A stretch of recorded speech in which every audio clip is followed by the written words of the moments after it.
do your responsibility. Do your job.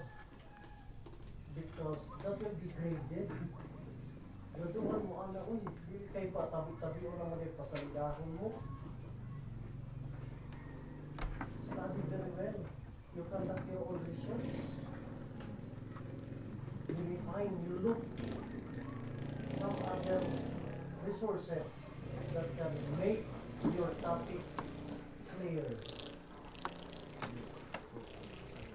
If none, we have our communication, we have our official GC. You try to ask an advice, you try to ask an assistance. Then I'll give you technical assistance of what you are going to do in your topic, what you are going to proceed in your topic, what are the keywords, what are the different sub